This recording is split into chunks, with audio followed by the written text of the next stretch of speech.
I'm Allison Bukowski, and this is the CustomerX Files. I'm delighted to bring my years of marketing experience to the amazing community that supported me throughout my career. My passion has always been elevating the customer to the focal point of all marketing initiatives, and I'm proud to now lead a marketing organization with a truly customer-led approach. Each episode, I'm joined by an incredible thought leader within the marketing industry, generous enough to share their insights, knowledge, and experience with all of us. Brought to you by the PeerSpot Network, nothing is off limits. And just as our industry continues to evolve, so will this podcast. We will feature guests in live Q&A sessions, panel discussions, and more. So let's get started.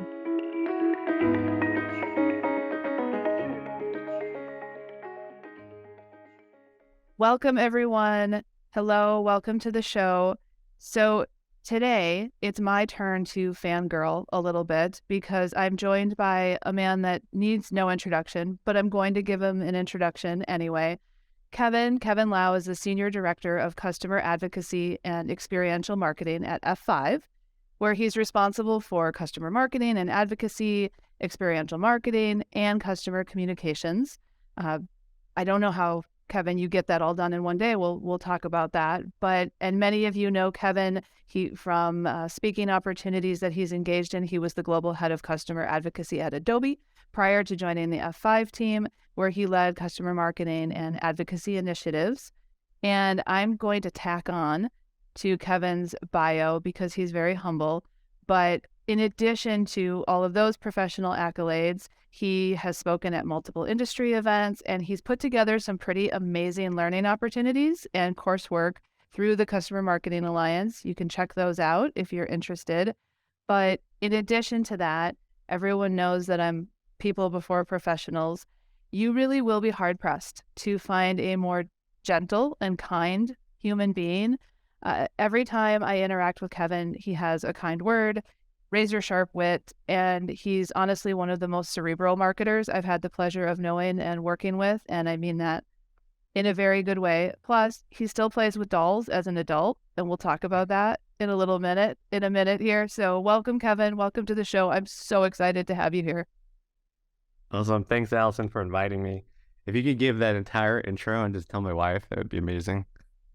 Happy to do it. And I mean all of those things in a good way. Some people are like, oh, I don't know, cerebral.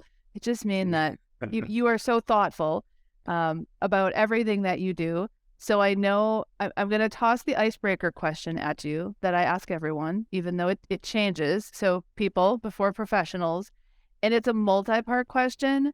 So I mentioned I gave you a little bit of poked at you a little bit with playing with dolls. But what I mean by that, of course, is many people know that you're a huge Marvel fan, Star Wars fan. So I need to know, how many action figures do you actually own?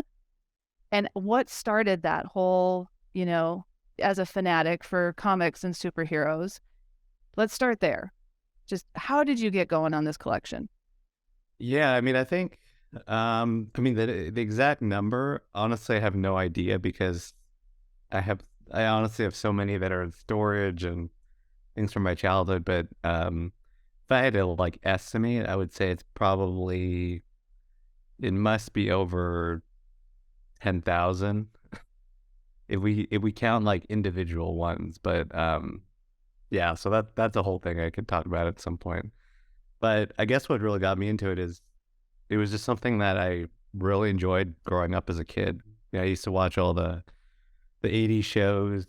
I don't know if you guys remember when they had Saturday morning, cartoons, and they had after school cartoons and things like G.I. Joe and Thundercats, and that was back when they were good. All these other shows that I just really enjoyed. And I think when I first found out about Star Wars was actually when I was going to Costco with my parents, and I just saw the trilogy in the VHS section, and I thought the cover art was cool, and I was asked my parents if I could buy it, and then took it home, and then just was blown away, and I watched it probably 50 times just in the past year that we had it, and then I guess the rest is history from there.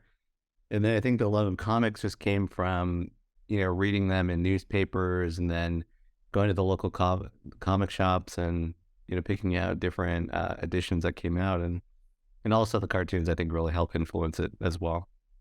I think, although I'm a little, I'll say I'm a little horrified by that number. I thought, of course you have them in storage. Of course you do, as any collector does. But if you've ever been on a Zoom call, right, with you, you can see in your office space how many are there. Now to multiply that by an exponent, that's a little, that I don't know, that's just crazy to me. Like, are they in your basement? Is your wife okay with all of this? It's just that just, or It's does I she would just tell deal you with it's it? points of contention for sure. Okay, fair, But fair yeah, enough. I have too many. And so I have to ask you, and I'm sure, people do. So what's your favorite? Either what superhero do you most relate to or just admire? I know it's hard to choose a favorite, but I'm gonna make you do it. I would probably say I really like the Hulk. Um, and it's probably for a number of reasons, and I think a lot of people could relate to him as well because he has like two different personalities. There's the Bruce Banner, where he's like the logical, individual, the scientist, and then there's like the Hulk when he like rages and goes out of control. And I definitely have my moments, being both. And I think it just the fact that he's both spectrums in the same, character like that. That's something that just has resonated with me. I can't imagine Hulk moments for you, but I know that they occur. But I'm actually kind of super pleased that you picked that one, not the one that I would have thought about, because a lot of times you were like, "Oh, I like, Spider-Man or Batman because they're kind of, regular everyday guys." But the Hulk has like a literary connection, so of course, it's the Jekyll and Hyde kind of Yeah. situation, which I love. That's awesome. Well, how about we'll just have to do another podcast that will be all about Star Wars and Comic-Con and things like that, because then my husband might actually listen to my podcast instead of just kind of rolling his eyes when I let him know there's a new episode. Don't you want to tune in? No, no, he does not. And I think I told you the story about how May 4th is my birthday, and it might be why he married me, simply because of the Star Wars reference that I knew nothing about until I was in Yeah. my 20s and we met. So And it's coming anyway, up. yes, it is. I'm actually going to be at a customer event. So, and some people might think that's a bummer, but I think that's a great way to spend my birthday. So let's talk about it. Let's segue into customers, customer marketing, and specifically you and I both kind of we get excited about this topic of, renewals and customer retention. And there's a million reasons why customer retention is so important. People far smarter than me have documented them, but we know things like it's less expensive to retain a customer than securing new logos. We understand as marketers that there's greater potential for upsell with existing customers. And of course, as time increases with customers and the longevity of that relationship grows, it's a partnership rather than just a vendor relationship. So those are all great reasons. But maybe now more than ever, which is why you and I decided this would be a great topic to talk about, the economy is just still a little weird, especially within the tech space. So let's kind of dig into it, and how do we focus or refocus our attention as marketers on customer retention specifically. And let's start with kind of talking about maybe a recent shift. I don't know if it's the economy or what, but when I started in customer advocacy, the emphasis was hugely just on supporting sales for new business opportunities.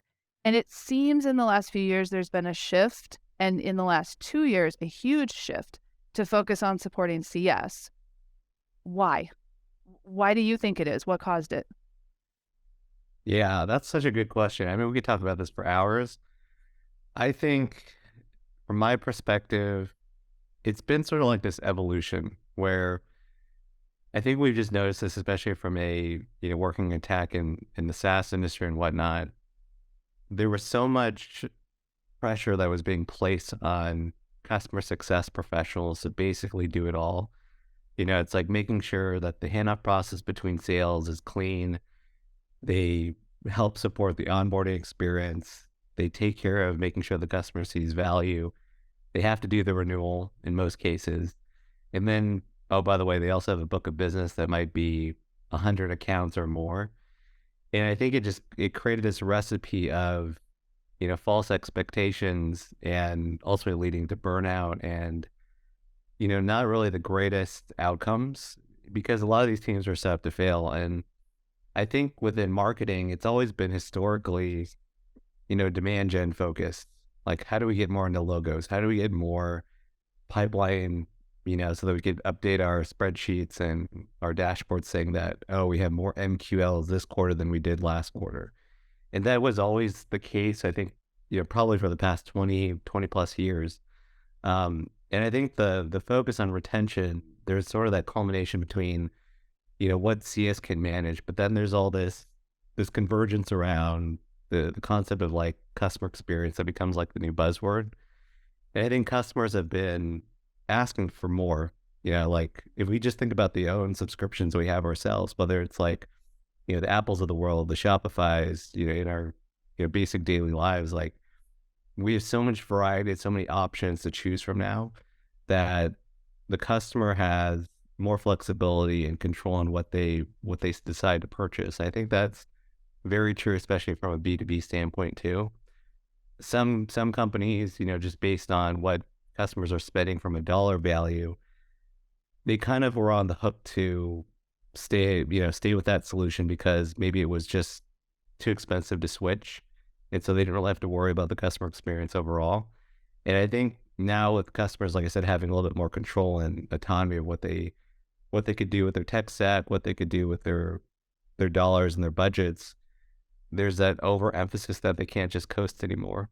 And so vendors really have to think about what are they going to do to support the customer at every stage. I think so that's where there's like this convergence of all these things happening. And then I think just based on the work that we do in customer marketing, I think there's like this natural progression where there's a sense that because we're so focused on the pre-sales motion, there needs to be sort of a balance. And I really am a big believer that, you know, having support on both angles, that you're covering the entire journey, is really how you create impactful programs. And so, yeah, I've tried to, talk about this a lot, back in the day when I used to work at Adobe and Marketo, and how we evolved the business and the practice to focus on retention as a, center of excellence. But I think that's where it's kind of shifted a bit Yep. just recently. I, I agree. And about a decade ago, that was it. And I was focused on that as well. Retention was this sort of COE, right?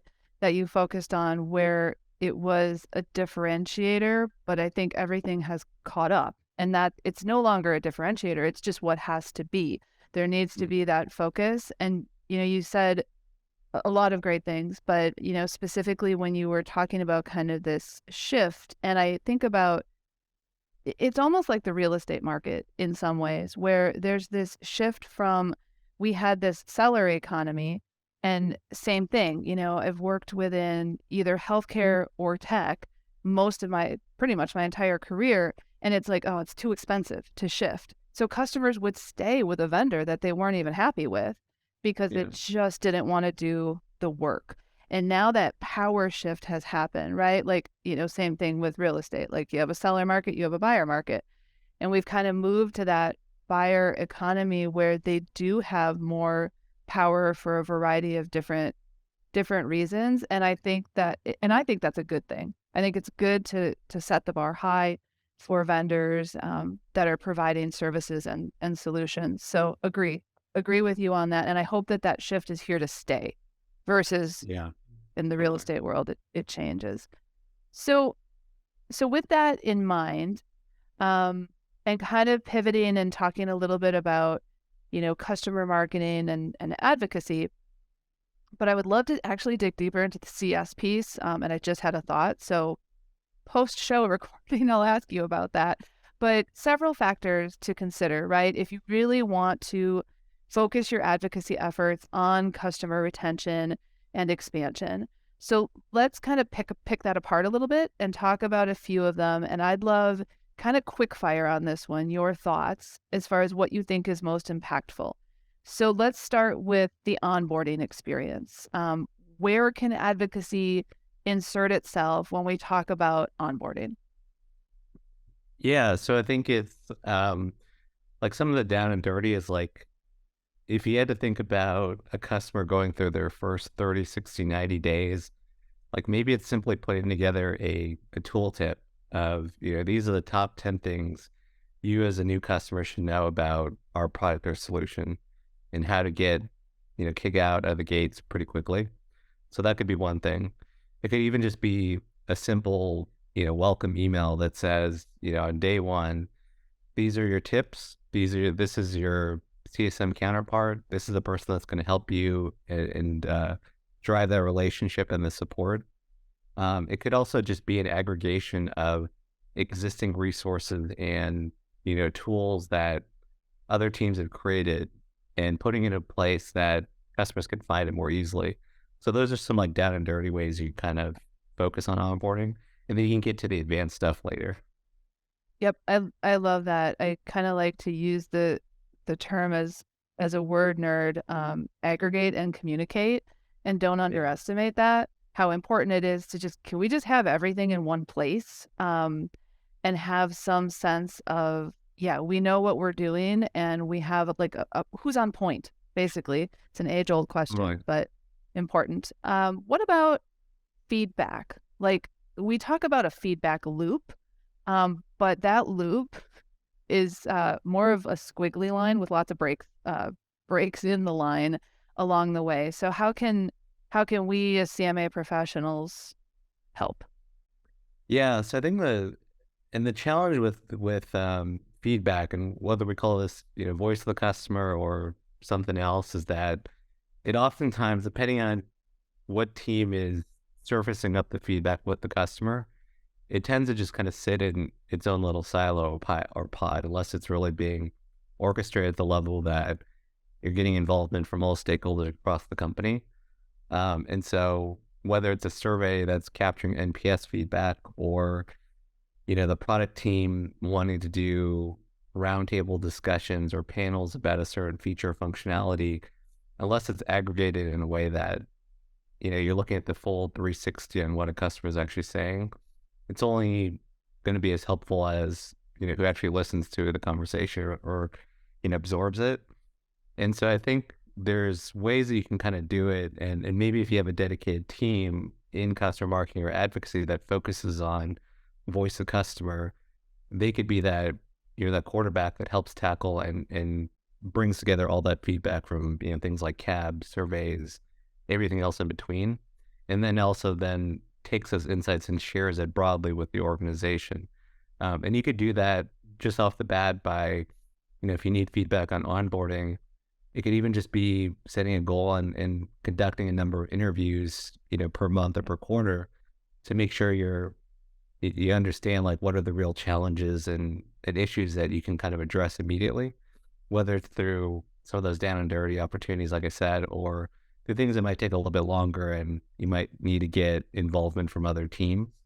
But I think that's also where there's an opportunity to bring your counterparts within product and CS together to have those conversations at the same time with the customer with you, as opposed to just sitting off to the sidelines. Because I've been in organizations where sometimes the product teams always have this inside out perspective and they think they know what is in the best interest of the customer because they've seen the data and they have this talk track and what the roadmap should be. But it often doesn't capture the full picture unless you get directly from the horse's mouth what the Yep. customer wants. Yeah, and I think, we talk about stakeholder engagement, completely agree with that. And then there's usually I get asked the question a lot, yeah, but how? And how do you break down some of those barriers?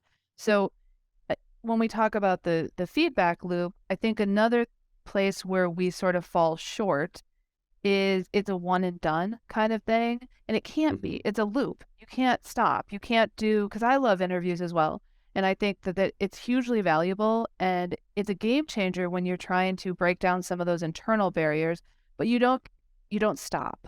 And one of the Totally. things that I've done is it's every quarter, but I have a different stakeholder in mind. So I'm focusing on product this quarter. So my interviews with customers are XYZ, right? You're going to have a different conversation with different customers and different customer roles when we start talking about personas. And then maybe it's, for CS the next time around, and it's a different group of customers. So you have to keep doing it yourself. You can't say that you're part of the loop if, you don't keep this as part of your ongoing every quarter, every year kind of initiative. Um, Totally. Yeah. and and that's a lot about internal communication, right? That's a big piece of it. But what about externally communicating? When we talk about communications with customers, where are there some opportunities there when we're talking about retention and promoting retention? So I think it could also be baked into, let's just use it from an advocacy lens for a second. We all want more advocates to speak on our behalf and be those, evangelists for our brand and whatnot. I think if you build it into the programs you're launching, whether it's a community or, a VIP program or an influencer program, if you build it into, the requirements or expectations for the customer, they're more likely to understand and know like, okay, it's a two-way street. They're being invited to join this thing, whether it gives them more exclusive access or helps them build their career or whatever. The expectation as well is like they would actually do something. It's not just they join this thing and they just sit there. And so I think by setting those expectations up front, I think the customer will respect your program and what you're doing more than if you just make these random asks here and there. And so I think if you bake it into some of the initiatives, that'll largely help to kind of socialize it. Like back in the day when we were kicking off a program that was like a VIP program called Mercado Champions, we actually built sort of like a formal charter that all the customers had to sign. So essentially, it was like a very elite group, 50 to 60 customers. But we set the expectation up front that we were revamping this program.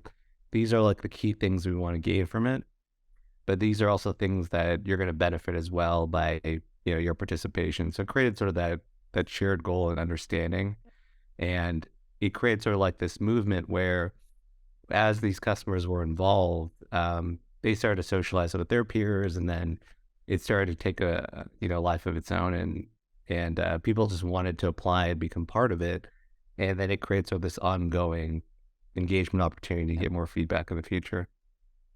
Well, and it's also about putting the benefits first, right? We can talk a big game about customer centricity and et cetera, but if you're not putting the value to the customer at the front end of it, which is typically the approach that I try to take with anything that we're doing, and asking them, right, what do you want out of this, for example, and make sure that you're delivering on that. It's a great way to start. And I think it's a good like community. And would you put like customer education programs in that bucket too? Any of these kind of Oh yeah, subsets totally. that they would go Yeah, together. education, university programs. Yeah, they're all definitely related.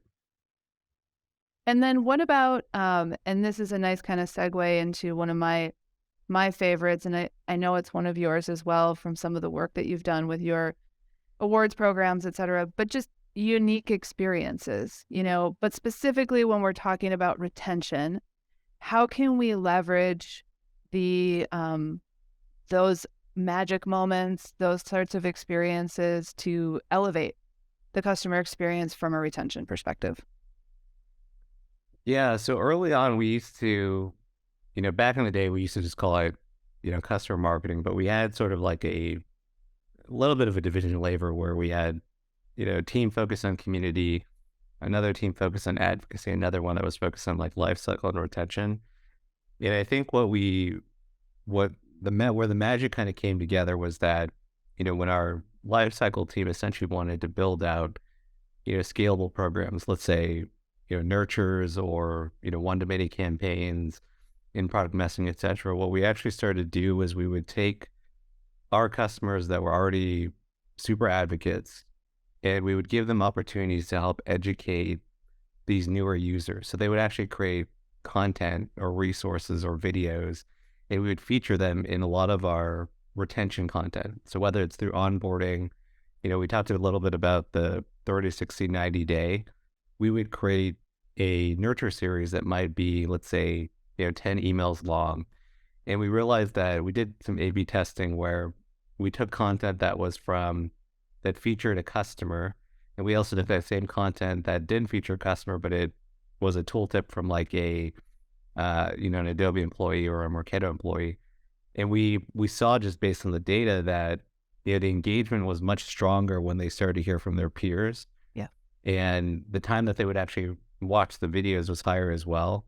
And so we realized that customers would rather just hear from others that are going through the same challenges, the same experiences, and we replicated that across a number of different programs. So one of them was we used this was back in 2020 when obviously the pandemic was at the height. We wanted to create these skill exchange workshops, and the point with the skill exchange workshops was we wanted to be able to bring a larger group of customers together to learn about certain things that they were struggling with, in their onboarding experience, or if they've been a customer 6 months and we saw a drop off in usage after a year, like specifically tackle some of those challenges. And so we created this pilot. We brought together some of our core advocates to lead it. Same kind of concept. They led a couple of workshops, but it was open ended so that customers could attend, ask questions. We could also talk a little bit of the roadmap, and that's where we got the product teams involved. And then it became this great exercise where we started to expand it to other solutions.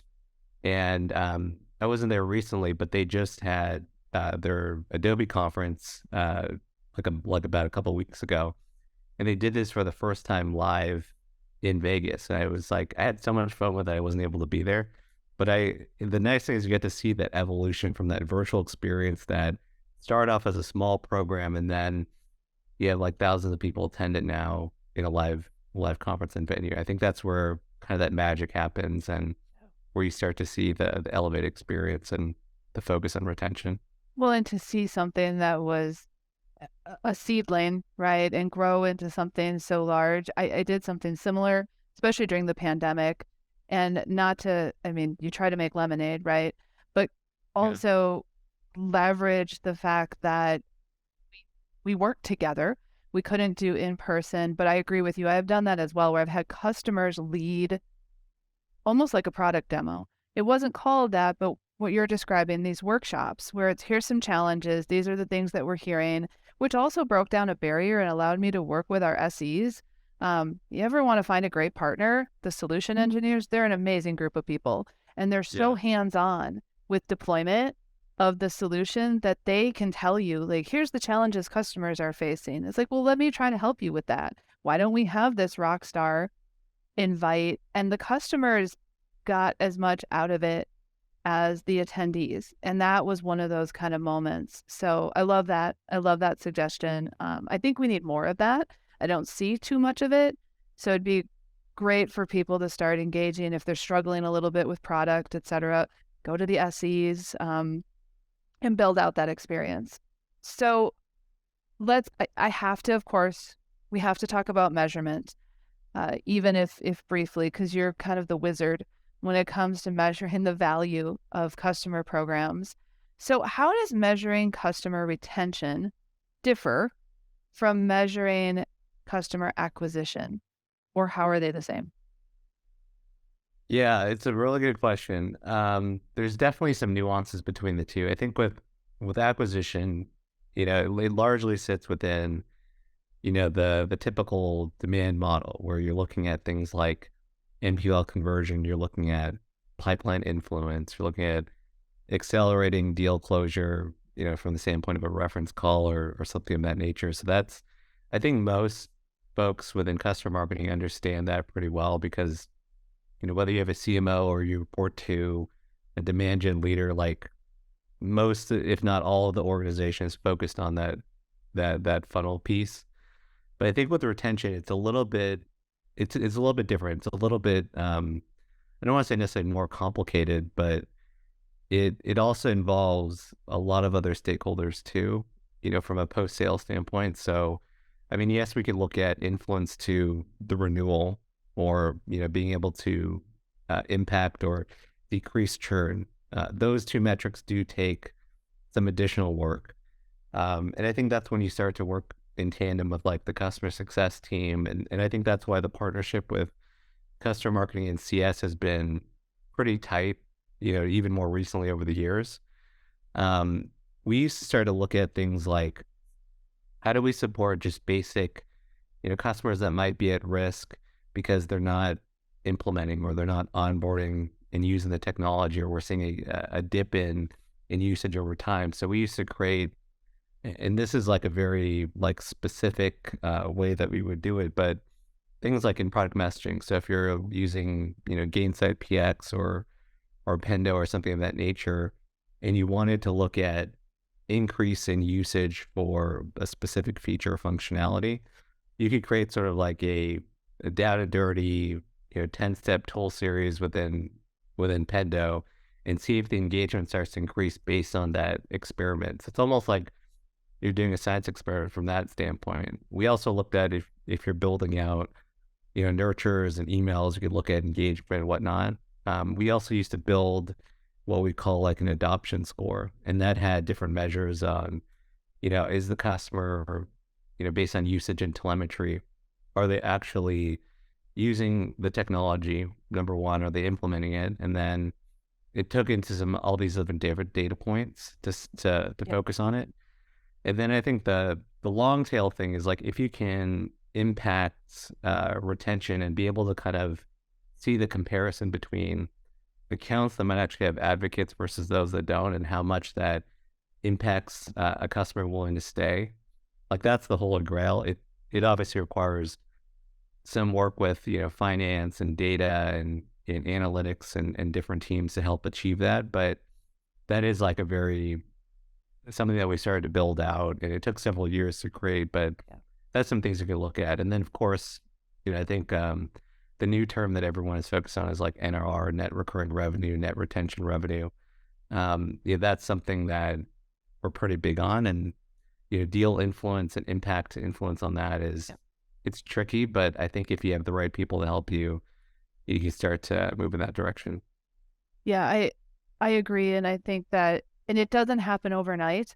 So, and it's overwhelming, measurement in general, and same thing when I was at Optum. I mean, that took time, and not 2 weeks, 2 months, 2 years. I mean, it Totally. takes time to get those data points in place, and and we did before I left to start to get there for those comparisons, and it's amazing when you can see that, and not only just say, yeah, I compared it, but compare it with confidence, knowing that, and there's a difference, knowing that you have the Totally. right data points, right, in place. And just one, because I have a couple more questions I want to ask, but I do feel like I need to comment on, because it's impacted me throughout my career, this whole, the I word, influence. We seem to get very hung up on it, and I think it's an incredibly important word. And I mean that in a very positive way. To your point, Kevin, you said it's hard with retention. This is a team sport, right? It's Totally. not something that is just one group. And we talk about breaking down silos and things like that. And we talk a big game, but I don't see it happening.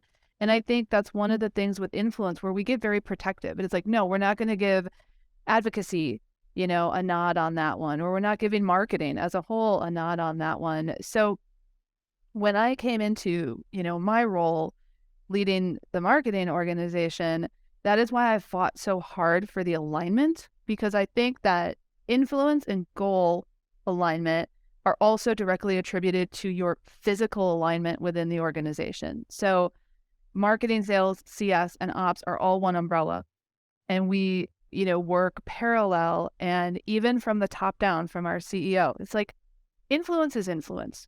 We're all working towards the same goals. So influence that comes from over here, we want it, we document it, we measure it. And all of a sudden it's become a lot easier for me, because I don't feel like I'm fighting for justifying, like I don't have to fight for that seat at the table, because I know it's okay to say I influenced it, and that's appropriate, and it's actually preferred. Um, which has been Totally. a huge thing for me. I don't know if you agree with that, but it just seems like we influence seems like such a like it's a dirty word. I don't think it is at all. Yeah. I think it stems from this age old debate between sales and marketing and, who ultimately closed the deal and who made the magic happen. I mean, people could go back and forth on, what's the right answer. And I don't think there really is one. But to your point, it's like all of this works. And the reason why companies hire so many people across different divisions is because it is a team sport. It takes more than one person, even if a salesperson probably won't agree with this, but it takes, village to achieve, deal closing or a deal renewing or, customer wanting to do X, Y, Z. I definitely believe that. Exactly. And so that I think is a nice segue into life cycle and customer journey. We're kind of talking about it's a team sport. Well, if you want to talk about something that's definitely a team sport, that is the customer journey and the entirety of that life cycle. So when we talk about, because I think CMA has a much bigger impact now than it did on the overall life cycle, and also why this intersection between customer marketing and customer success is so important. So talk about that. Why is that important and how is that intersection impacting the customer experience in a positive way? Yeah, I think it goes back to the whole conversation on, it takes multiple teams kind of working in tandem to drive an outcome around, focusing on retention or reducing churn or whatever you want to call it. And so like having very specific, systems in place or, whether you want to call it swim lanes or or guardrails or guidelines, essentially like where the handoff process sits, who's going to own what, how do they work together to support an initiative like onboarding. And so some examples could be, maybe the CSM is that, point in contact with the customer to build that relationship. But or customer marketing or CMA could be those teams that provide that additional air cover. It's almost, I think of it this way. It's like, demand gen marketers are essentially that air cover for sales, and customer marketing could be that same conduit for customer success or other post sale teams. And so you can help them build specific programs that will help them get closer to that customer relationship, especially keeping in mind like most CSMs are overtaxed with just what they have to do in a given day. And many of them are not even necessarily super tenured either. They're just thrown into a role, and the expectation is, go figure it out and make sure the customer's happy. And they don't really have any other tool sets beyond, maybe Gainsight and a couple other things that show, how the customer is doing, but they have a tall order. And I think if you approach it from the aspect of, let us help you, let us figure out like where can we add that additional support to make your job easier, it starts to open up, the floodgates a bit. And I think it also helps remove sort of that territorialness because I felt it when we first, got acquired from Marketo to Adobe, like, hey, it's like we're the new kids on the block, like stay within your zone. But then as you start to kind of approach it, like, hey, I think if we can collaborate and do this together, people's resistance goes down a bit. And, we're applying sort of like that same, methodology here at F5, but, approaching it from like a team sport, like we're all on the same page. We all want to help drive this motion around, supporting the whole life cycle and that journey. And there are specific, programs, if you talk about that, like to support that motion. But I think that's when you start to get just everyone on the same page to begin with.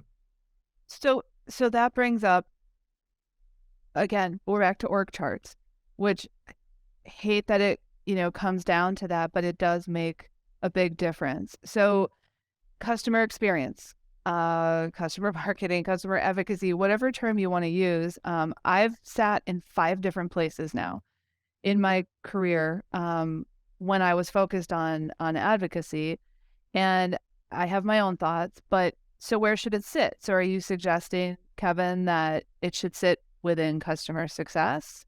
And then how does it? I guess for let's talk retention first.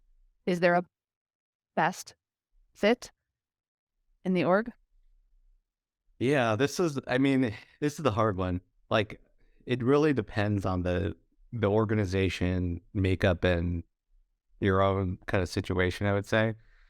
Like here, I'll just give you how we have it operating here at F5, but essentially, CS is sort of that team that establishes a relationship, builds the trust, the engagement, takes care of the renewal, makes sure that the customer is happy. Where CX sits, it actually sits within marketing. So our CMO is also the chief experience officer or customer experience officer. So it obviously has connotations on like what the remit is and what the focus is. So there's the marketing side of it. Then there's the customer experience around, value and things around like voice of the customer, NPS, and how do we take those insights and feedback and bring it back to fueling these different teams that may need to leverage it when they're establishing that relationship. But in an ideal world, I think there's sort of like this evolution that's continued to happen where, it goes a little bit beyond just the confines of marketing and CS and all these groups. Like customer experience could really be the go-to-market teams, Yeah. honestly. It could Yep. even encompass folks within sales.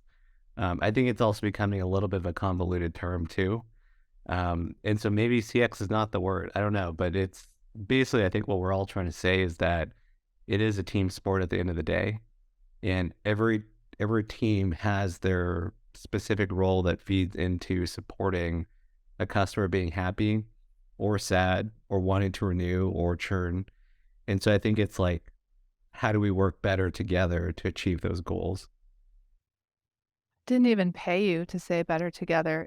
That's a panel that I'm doing at my event in Austin next month. But it is kind of, and I totally ripped that off from back in the day with United Health Group and UHC and Optum. But that's just it. It's the story of better together. But we have to have org charts and things like that. But if anything, I hope what listeners are taking away is there's a big opportunity. It doesn't feel like it right now. I understand that I'm not tone deaf to, the current environment and marketing landscape for folks, but there's an opportunity here for rapidly expanding teams that focus on this. And, I will say that I believe very much that all of marketing should be customer led. I wouldn't do what I do if I didn't believe that. But then also just the tentacles that come underneath that.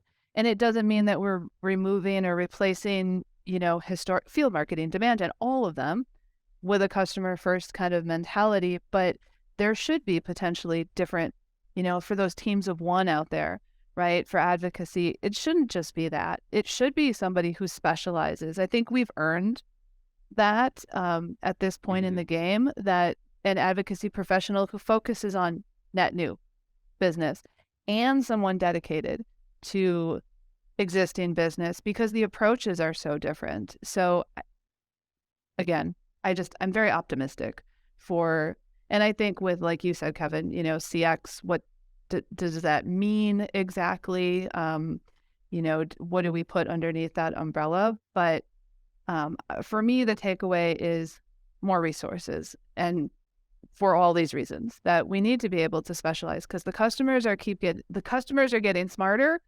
They rightfully are asking more of us, and we need to be able to support that. Okay, Totally. soapbox moment over.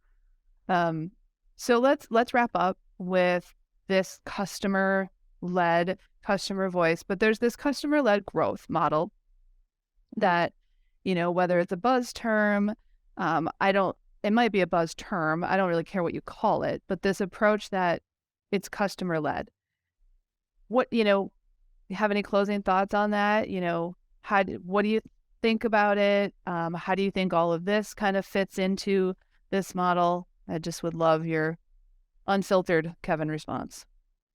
Yeah, really it's sort of like the culmination of everything we just talked about. It's like you make decisions based on customer outcomes. Like what is the customer telling you that they want? How do you validate it? How do you build programs around it? And then it makes them feel like they've been seen and heard. Like I think ultimately that's what we want, like programs that are going to be successful because the customer says, this is what I value, this is what I appreciate, this is why I want to continue doing business with you. And so, whether it's customer led, product led, whatever you want to call it, I think just essentially it's like, how do we become more of a customer obsessed organization that really cares about the outcome that the customer wants and what they're telling us? And so if you could build your programs based, centrally on getting closer to providing that value and having different touch points and like feedback loops to ensure that you're getting constant, inputs on what they're actually saying. It's not like one of those done and dusted type of things. Like you said, it's like, it's an ongoing thing to make improvements along the journey. Agree wholeheartedly. I think that we just need to simply, if business decisions are made, and those decisions are rooted in customer feedback and customer outcomes, so that we're taking the feedback, but then we're comparing it with the actual data. Is what they're saying what we're seeing? If so, that to me is customer led.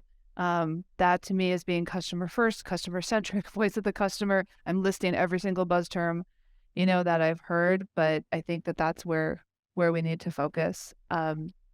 Thank you so much, Kevin, I know how busy you are, and I appreciate you taking the time to have this conversation with me today. It's been just a thrill. I know we've talked about it for a while, so I'm glad we finally got to do it. Yeah, no, thanks again. And, likewise, I also fanboy over all things you're doing. And I really appreciate what you're doing for the industry and this podcast and, giving this out to the masses that definitely adhere it. Well, the pleasure is mine. And for those of you listening, if you've tuned in to the last couple of episodes, I'm glutton for punishment. I try to set the bar even higher every time. We're starting to do some of our peer panels, bringing in special guests. It's fun. I enjoy doing this. This is still where my heart is with this community. So stay tuned. Of course, after you've listened to this and after this airs, you'll have more information available to you about how you can ask Kevin some questions directly. So that is forthcoming. And until then, thanks everyone. We'll see you next time. Thanks again for joining us. Don't forget to follow me, Allison Bukowski, on LinkedIn, where you'll find information about upcoming episodes, Q&A sessions, and live panel discussions with our guests. CustomerX Files is brought to you by PeerSpot, the authority on enterprise technology. The PeerSpot Buying Intelligence platform is where tech professionals go to get the most reliable information on enterprise tech so they can be sure that what they buy is exactly what they need. Powered by a community of over 650,000 enterprise tech professionals who share expertise, PeerSpot provides in-depth reviews, buyer's guides, online forums, and more, giving professionals the confidence to make the right buying decision. For more info, check out marketing.peerspot.com, and to keep getting this show in your podcast feed every time a new episode drops, subscribe wherever you get your podcasts.